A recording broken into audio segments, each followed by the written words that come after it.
Good day, students. You're welcome to our JS2 English language class. Your facilitator today is Mrs. Obaza Vivian, and our topic is the active and passive voice. But before we proceed, here are our learning objectives. By the end of the lesson, the students will be able to 1. Construct sentences in both the active and passive voice. 2. Differentiate between the voices. And 3. Learn how to form the passive voice from the active one. Now, what is the active voice? The active voice is usually the normal way of speaking and writing in English language. In the active voice sentences, the subject is usually the performer of the action, while the object is receiver of the action. Let us consider the following examples. 1. Monkeys love bananas. 2. The dog chased the cat. 3. The cashier counted the money. 4. My dad killed the snake. And 5. Leonardo da Vinci painted Mona Lisa. Now you will notice that from these sentences that the actions are performed by the subjects. And what are the subjects? Monkeys, the dog, the cashier, my dad, and Leonardo da Vinci. Now let's look at the passive voice. In the passive voice, the reverse is the case, in the sense that the subject, instead of being the performer of the action, is now the receiver of the action. Let us also consider those sentences again, our initial examples. Now, instead of having monkeys love bananas, we have bananas are loved by monkeys. Then the cat was chased by the dog.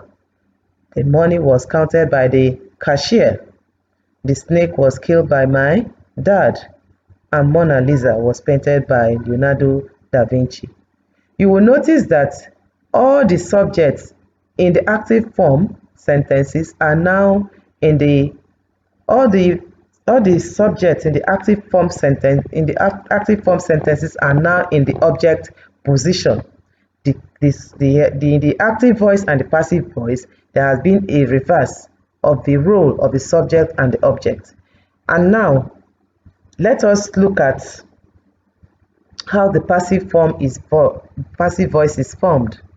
The passive voice is formed by using the auxiliary verb to be, that is the be verbs, I hope you remember them, is, are, am, was, and were, plus the past participle of the main verb of a sentence.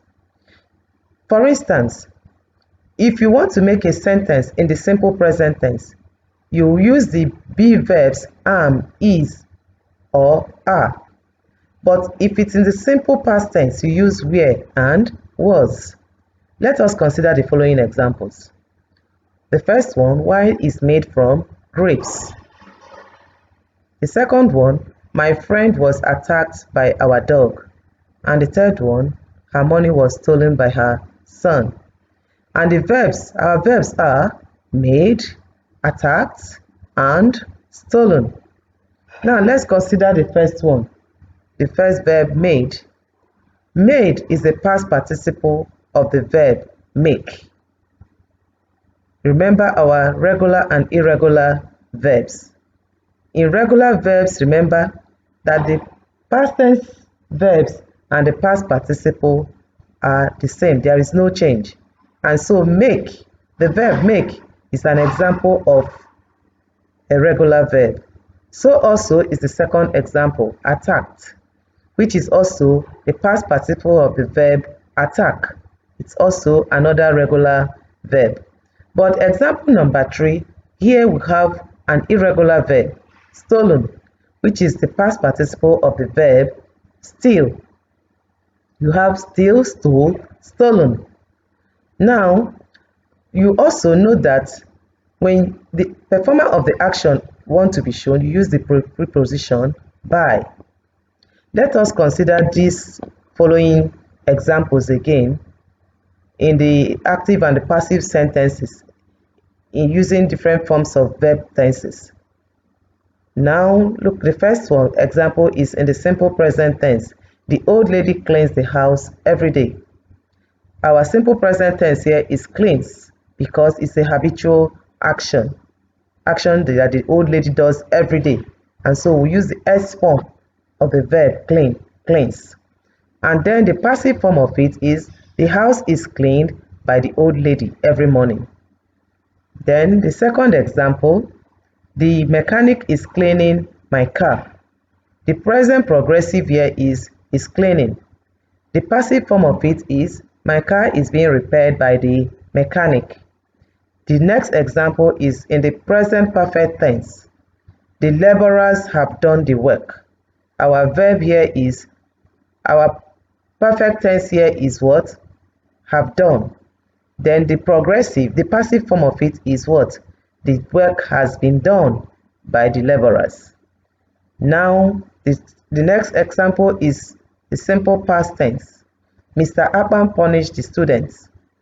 And the passive form of it is the students were punished by Mr. Akpan. And then we'll have the future tense here, simple future tense.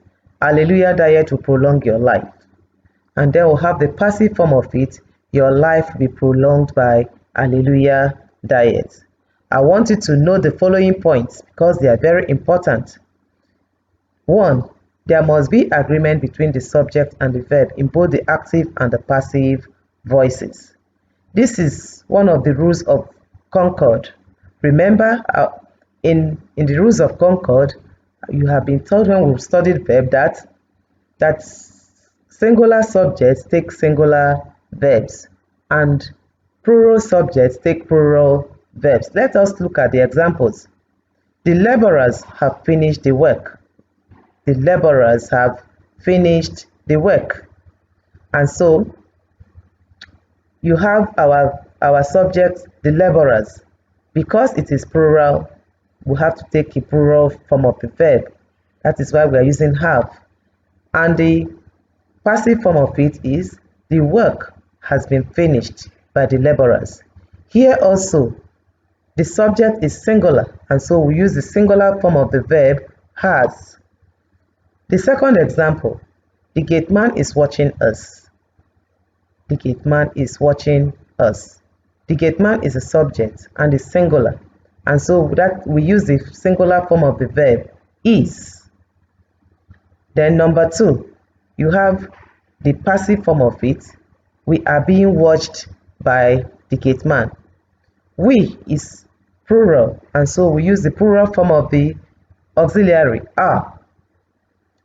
Now, also bear in mind that auxiliary verbs are repeated in the passive voice. That is another point to note, that auxiliary verbs are repeated in the passive voice. Here also, look at these examples. We must work for success. And then the passive form of it is success must be worked for by us. You notice that the auxiliary verb here, must, is repeated. Then the next example is, I can do the work. I can do the work. And then the passive form of it is, the work can be done by me. Here also, the auxiliary can is repeated in both the active and the passive voice. Here, this brings us to the end of the class. And students, I hope you have appreciated the lesson and at least that you have taken something down. And before I leave, I have some assignments for you. And they are: 1. Differentiate between the active and the passive voice. 2. List the rules of changing to the passive voice. And then 3. Construct 3 sentences in the active voice and change them to the passive voice. This brings us to the end of our class. I'm happy to spend this time with you, hoping to be with you some other time. Goodbye.